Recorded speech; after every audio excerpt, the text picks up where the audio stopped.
The Galactic Academy floated in the void between star systems, a neutral ground where 1,000 species sent their youth to learn cooperation.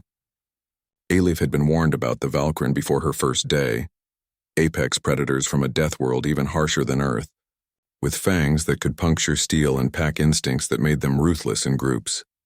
She spotted one in the cafeteria on her second week.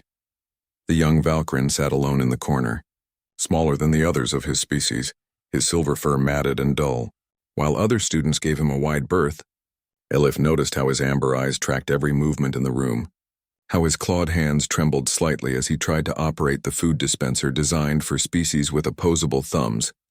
The machine beeped angrily, rejecting his credentials for the third time. Alif made her decision before her cautious mind could stop her.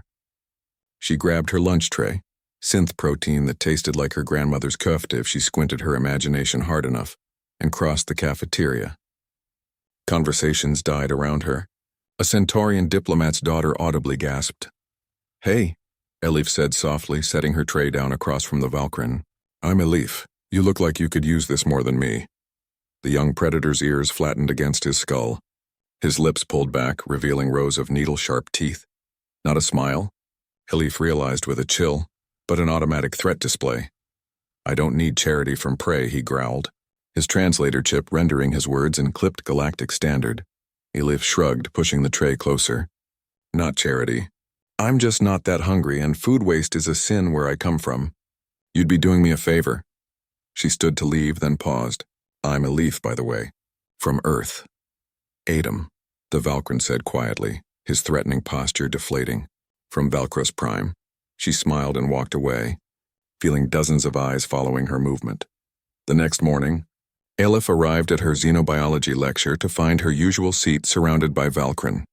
7 of them. To be exact, full-grown warriors with scars across their muzzles and military-grade translator implants. They stood in a loose semicircle around her chair, their massive frames creating an impenetrable wall. Other students clustered nervously at the classroom entrance, unwilling to pass. Alif said, clutching her datapad. "Excuse me?" The largest Valkyrin, her fur a deep charcoal with silver streaking through it like lightning, turned to face Alif.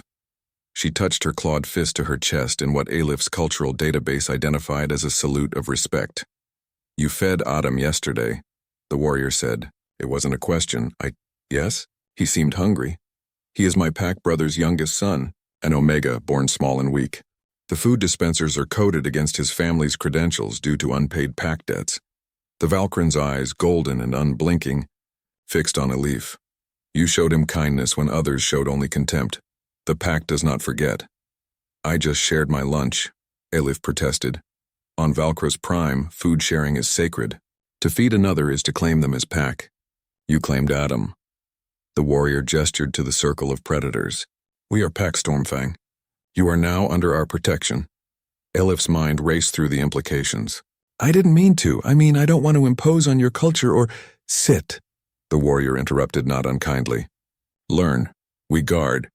As if on cue, the Valkyrin parted, creating a clear path to Alif's seat. She walked through, acutely aware of the warm bodies surrounding her, the barely audible rumble of contentment emanating from 7 predatory chests. The other students slowly filtered in, their expressions ranging from awe to terror to calculating interest. By lunch, news had spread across the entire academy. The human who walked with Valkyrin, the prey species student who commanded the respective apex predators. Alif found Adam at the same corner table, but this time he had food, real food smuggled from his homeworld, the kind that smelled of iron and made her stomach turn slightly. He looked healthier, his fur groomed and glossy. "I didn't know it would cause all this," Alif said, sitting down across from him. Adam's ears perked up, the Valkyrin equivalent of a smile. "You saved my life. I gave you lunch." "Same thing." He pushed a small wrapped package across the table. "From my mother," she insists. Alif unwrapped it carefully. Inside was a braided cord of some silvery material, warm to the touch. "What is it?" "Pack marker. Means you're untouchable. Any Valkyrin across the galaxy will honor it." Adam's amber eyes met hers. "Humans are strange. Your world is nearly as harsh as ours, yet you reach out to strangers. You could have walked past me. Most do. Elif thought of her grandmother's stories, of Anatolian villages where strangers were fed before family, where hospitality was law deeper than any government edict. On Earth, she said slowly, we have a saying, Açlık paylaşılır, tokluk paylaşılmaz. Hunger should be shared, not fullness. If someone's hungry and you're not, you share. Simple as that. Adam tilted his head, processing. Humans share weakness? We share humanity. The young Valkyrin made a sound, something between a growl and a laugh. The others think humans are soft, weak mammals playing at space exploration. He touched the pack marker with one claw. They're wrong. Humans are predators who choose to be prey. That's not weakness. That's terrifying. Over the following weeks, Elif learned to navigate her new reality. The Valkyrin guards rotated but never disappeared. When a scorpion species ambassador's son tried to steal her research project, he found himself surrounded by growling predators. When she struggled with quantum mechanics, Adam's mother, a decorated war hero, tutored her with surprising patience.